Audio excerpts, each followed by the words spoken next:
Le Mali, bientôt doté de sa première raffinerie d'or, le président de la transition, le général Assimi Goïta, a procédé à la pose de la première pierre ce lundi. Les épreuves écrites du brevet de technicien, première et deuxième partie, ont débuté ce lundi 16 juin sur toute l'étendue du territoire national. Le lancement officiel s'est tenu à Lessika. L'escalade se poursuit entre Israël et l'Iran, un conflit qui accentue les divisions au sein du Moyen-Orient, tandis que les réactions diplomatiques et les prises de position se multiplient sur la scène internationale. Nouvelle semaine, nouvelle page à écrire. Mesdames et messieurs, bonsoir. Merci de nous retrouver pour ce nouveau journal. Installez-vous, on vous amène au cœur de l'actualité. Le Mali franchit une nouvelle étape dans la valorisation de ses ressources. La pose de la première pierre de la future raffinerie d'or a eu lieu ce lundi 16 juin sous la présidence du général Assimi Goïta, chef de l'État et président de la transition, Assetou Mani Coulibaly. Le pays connaîtra ainsi une usine de raffinerie d'or destinée à valoriser ses ressources aurifères. Ce 16 juin 2025, le lancement des travaux a été officiellement marqué par la pose de la première pierre par le chef de l'État. Le projet prévoit une capacité de traitement de 200 tonnes d'or par an, permettant de séparer l'or et l'argent pour en faire des produits finis exploitables. Une fois les travaux entamés, le Mali détiendra 62% du capital social, estimé à 600 millions de francs CFA.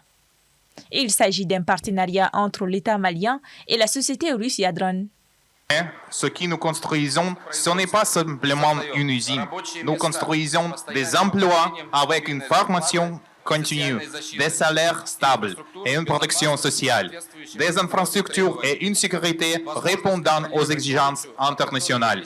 Une capacité de contrôle sur l'exploitation minière dont dépendent des millions de personnes dans le pays. La création de cette raffinerie répond aux dispositions du Code minier qui prévoit la mise en place d'unités de transformation des produits miniers sur le territoire national. Installée sur une superficie de 5 hectares, la raffinerie contribuera également à la création d'emplois et à la génération d'une plus-value liée à la transformation locale de l'or. Cette pose de la première pierre est un moment important de la réalisation des aspirations légitimes du peuple malien pour une industrie minière au service du développement national. Elle répond en écho à cette volonté de souveraineté retrouvée, car notre pays, avec la réalisation de cette raffinerie, aura la pleine puissance de sa production aurifère.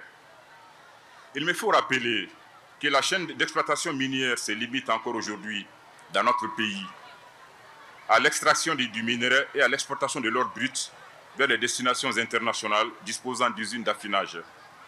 Les autorités prévoient la fin des travaux pour décembre 2026. Ainsi, le ministre a exhorté l'ensemble des équipes impliquées à faire preuve de professionnalisme afin de respecter les délais. Avec cette raffinerie, le Mali entend surtout se doter d'une usine moderne répondant aux exigences internationales. Cette usine est donc destinée à recevoir l'ensemble de la production nationale pour le traitement du doré avant l'exportation. C'est dire les enjeux liés à ce projet. Ces enjeux justifient amplement que la raffinerie d'or du Mali soit pensée dès sa conceptualisation pour être au même niveau d'exigence que les raffineries internationales. À noter que cette pose de la première pierre intervient 6 mois après celle de la mine de lithium de Goulamina. L'usine des raffineries constitue une plus-value pour le Mali, en ce sens qu'elle permettra au pays de se doter d'infrastructures minières répondant aux standards internationaux. Après 4 ans de réformes soutenues et d'évaluation internationale, le Mali a été officiellement retiré de la liste grise du groupe d'action financière à l'issue de la session plénière tenue à Strasbourg le 13 juin. Cette décision fait suite à un processus de mise en conformité entamé en 2021, marqué par la mise en œuvre de 27 actions correctives, la production de 10 rapports d'évaluation et l'accueil d'une mission d'inspection internationale à Bamako fin avril dernier. Djeneba Samake. Le 13 juin 2025, le Mali est officiellement sorti de la liste grise du groupe d'action financière GAFI. Son inscription sur cette liste était due à une combinaison de lacunes législatives, réglementaires et opérationnelles qui rendaient son système de lutte contre le blanchiment des capitaux et le financement du terrorisme vulnérable et inefficace face aux menaces de ces deux phénomènes.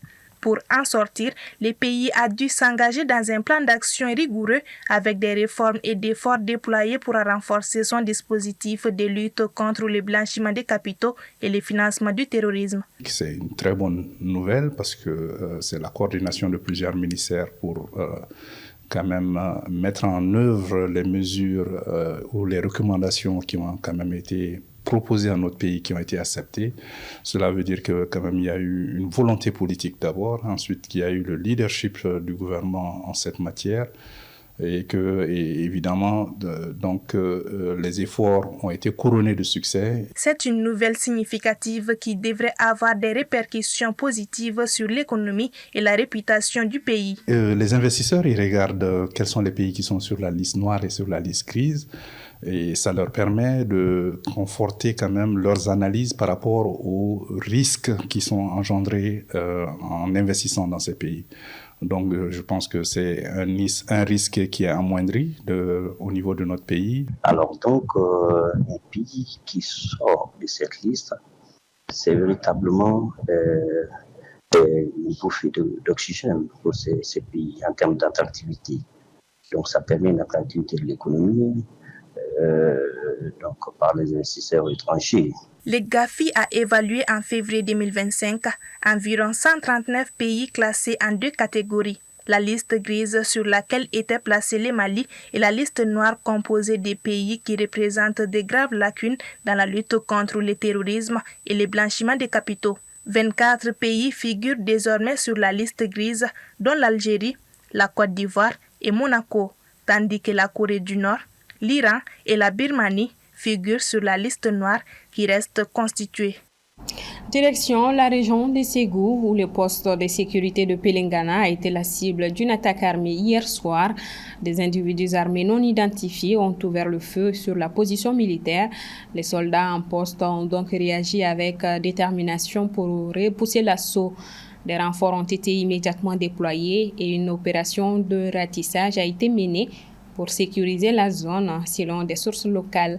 Pour l'heure, l'état-major général des armées n'a pas encore communiqué officiellement sur l'incident. Parlons éducation. Prévue pour 5 jours, les épreuves écrites du brevet de technicien première et deuxième partie ont démarré ce lundi 16 juin sur l'ensemble du territoire national. À l'ESICA, Soumaïla Fani y était pour le lancement officiel des épreuves.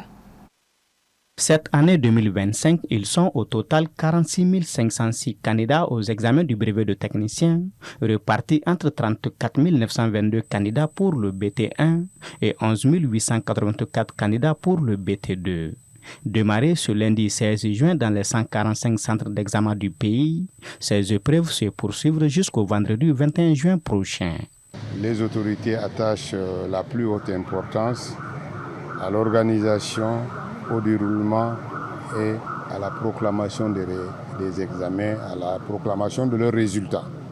Donc nous sommes ce matin dans ce centre pour encourager les élèves, pour apporter les mots d'encouragement des autorités, et à leur tête le général d'armée Assimi Goïta, président de la transition, chef de l'État, et un encouragement donc à tous les candidats.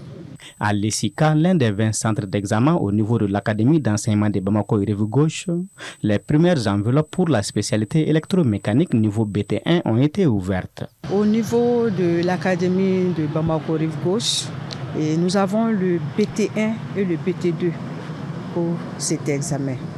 Et au BT1, nous avons 5 804 candidats, dont 2 572 filles. Et au niveau du BT2, nous avons 1898 candidats, dont 831 filles. Nous avons 14 centres pour le BT1 et 6 centres pour le BT2. Au Mali, l'enseignement technique et professionnel offre plus de 50 spécialités et son diplôme, le BT2, est aujourd'hui le plus prisé sur le marché de l'emploi. J'ai choisi de faire le BT. Pourquoi? Parce qu'après le BT, vraiment, tu as la chance d'être fonctionnaire. Parce que j'ai vu que vraiment cette série fait la fonction publique 2 fois dans l'année, au niveau de CMDT ainsi qu'au niveau des RMSA. Le pays, dans tous ces compartiments tous les compartiments de l'économie, a besoin de techniciens. Alors, les examens de BT1 et BT2, le BT1 en fait n'est pas encore un diplôme, mais c'est un examen intermédiaire. Les diplômes qui donnent accès au marché du travail, c'est le BT2. Donc au niveau de BT1, les gens sont préparés dans les disciplines surtout transversales, et au niveau de BT2, les disciplines professionnelles. Et tous les diplômes de brevet de technicien donc donnent accès au marché du travail. Ayant comme cheval de bataille se débarrasser de toutes les mauvaises pratiques qui entachent la crédibilité de ces examens, le chef du département a rappelé aux surveillants de veiller à ce que les imperfections constatées lors du DEF ne se reproduisent. L'actualité hors du continent nous amène au Proche-Orient. Les vagues de bombardements entre l'Israël et l'Iran continuent toujours au lendemain de la riposte d'Israël. Un conflit qui de plus en plus divise le Moyen-Orient. Les réactions diplomatiques se font entendre, mais aussi les prises de parti. Aminata Keïta. Quartiers et installations stratégiques détruits, immeubles éventrés où les pompiers recherchent d'éventuels survivants dans les décombres, des morts, de nombreux blessés et surtout la crainte d'une escalade dans l'ensemble du Proche-Orient. Voici les conséquences du conflit déclenché entre la République islamique d'Iran et Israël, dans laquelle les différentes parties promettent des poursuites d'opérations plus dévastatrices. De vendredi à ce lundi, Israël dit avoir frappé à Téhéran des centres de commandement de la force Code, l'unité d'élite des gardiens de la révolution chargée des opérations extérieures, des sites de missiles sol-sol, l'aéroport de Mashhad ou encore des installations militaires dans l'ouest du pays, tuant des hauts responsables militaires du pays et des scientifiques du programme nucléaire iranien. L'Iran a lui tiré des missiles sur plusieurs grandes villes d'Israël, provoquant des destructions massives. En Iran, les frappes ont fait au moins 224 morts et plus d'1 millier de blessés, a annoncé dimanche le ministère de la Santé. Côté israélien, les ripostes iraniennes ont fait au moins 24 morts et près de 400 blessés. Ce matin, la Chine a exhorté les différentes parties à prendre immédiatement des mesures afin d'apaiser les tensions. Quant au président américain Donald Trump, allié d'Israël, il affirme qu'il est possible que les États-Unis s'impliquent dans le conflit et a évoqué la possibilité que le président russe Vladimir Poutine joue un rôle de médiateur entre l'Iran et Israël. Une probabilité que les Européens désapprouvent, estimant tout de même que la diplomatie reste le meilleur moyen. Well, I hope there's going to be a deal. I think it's time for a deal and we'll see what happens, but sometimes they have to fight it out, but we're going to see what happens. I think there's a good chance there'll be a deal. Je ne crois pas que la Russie, qui aujourd'hui est engagée dans un conflit de haute intensité, a décidé de ne pas respecter la Charte des Nations Unies depuis maintenant plusieurs années, puisse être en quoi que ce soit un médiateur.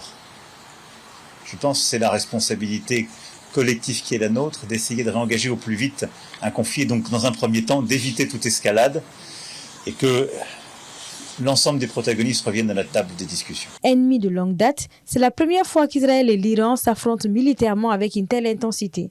Le premier ministre israélien Benjamin Netanyahou a laissé entendre que les frappes israéliennes sur l'Iran pourraient conduire à un changement à la tête du pays, affirmant avoir détruit la principale installation du site d'enrichissement d'uranium de l'Iran. Quant à Téhéran, soupçonné par les Occidentaux et Israël de vouloir se doter de l'arme atomique, le président iranien Massoud Pezeshkian promet une réponse dévastatrice aux attaques israéliennes, tout en affirmant qu'Israël ne serait bientôt plus habitable. Voilà donc qui met fin à ce 1945. Merci à vous de l'avoir suivi. Bonsoir à tous et à demain.